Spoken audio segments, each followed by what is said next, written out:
श्री सद्गुरु महाराज की जय।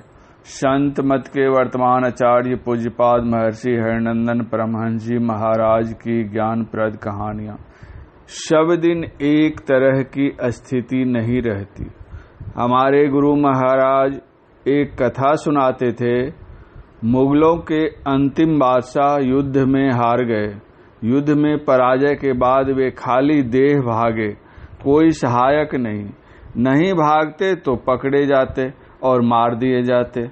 उन्होंने राजसी वस्त्राभूषण उतार कर फेंक दिया, इसलिए कि लोग पहचान लेंगे तो पकड़े जाएंगे। उनकी उंगली में एक बहुत कीमती अंगूठी थी। उसे जौहरी के हाथों बेचकर जो कुछ प्राप्त हुआ, उससे फटे पुराने वस्त्र खरीदकर पहन लिए और बैलों की एक जोड़ी के साथ बैलगाड़ी खरीद ली। गाड़ीवान के वेश में लोगों का सामान ढोने लगे। जो आमदनी होती उससे अपने लिए भोजन और बैलों के लिए चारे का प्रबंध करते। रहने के लिए घर तो था नहीं, फुटपाथ पर ही सो जाते। उनके नाम से सभी परिचित थे, लेकिन कोई पहचानता नहीं था। संयोगवश एक दिन ऐसा हुआ कि बादशाह के पुराने मुलाकाती सेठ जी उनकी ही बैलगाड़ी के समीप आ खड़े हुए। बादशाह को देखकर वे अचंभे में पड़ गए। बादशाही पोशाक की जगह गाड़ीवान की वेशभूषा, यह क्या? सेठ जी की आंखों में आंसू आ गए। वे बादशाह के पास गए, हाथ जोड़कर बोले, सरकार, आपकी ऐसी हालत, आप हमारे यहाँ क्यों नहीं आ गए? मेरे यहाँ आ जाते तो आराम से रहते। बादशाह ने सेठ की बातें गौर से सुनी, लेकिन वे थे बड़े स्वाभिमानी। बोले, क्या कहते हो जी? सारे देश पर मेरी हुकूमत थी, अब देश पर हुकूमत नहीं रही तो क्या हुआ? इन दो बैलों पर अब भी मेरा शासन है। मैं अपना पेट पालने के लिए तुम्हारे पास जाता। गुरु महाराज कहते थे कि सब दिन एक तरह की स्थिति नहीं रहती। एक दशा में लोग नहीं रह पाते। संपत्ति विपत्ति, विपत्ति सो संपत्ति, देह धरे को यह शोभाई। यह देह धारण करने का स्वभाव अर्थात फल है। संसार ऐसा ही है। संत लोग कहते हैं कि दुख की नगरी से निकलो। दुख की नगरी से कैसे निकलेंगे? रास्ता कौन बतावेंगे?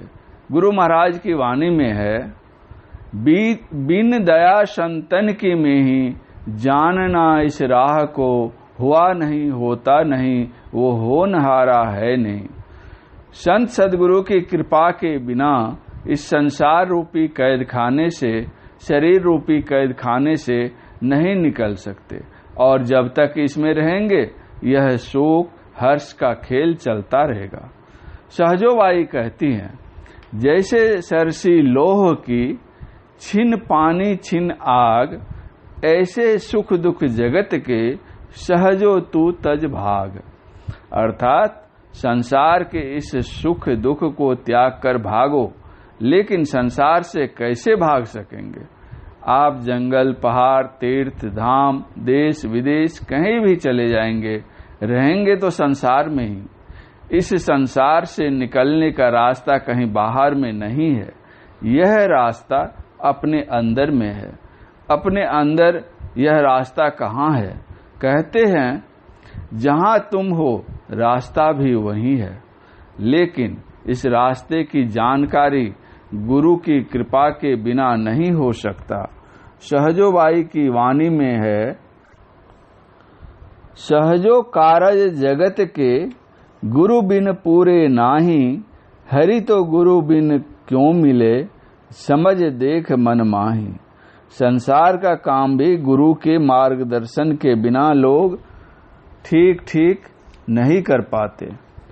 फिर ईश्वर तक जाने का मार्ग बिना गुरु के बताए कैसे जान सकेंगे?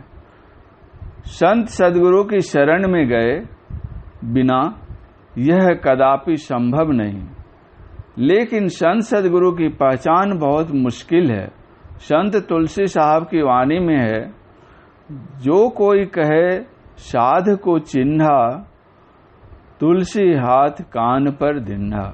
संतों की पहचान बाहरी वेशभूषा को देखकर नहीं हो सकती है, क्योंकि वे अपने को इस तरह छिपाए हुए रहते हैं कि उन्हें लोग सहज रूप से जान नहीं पाते।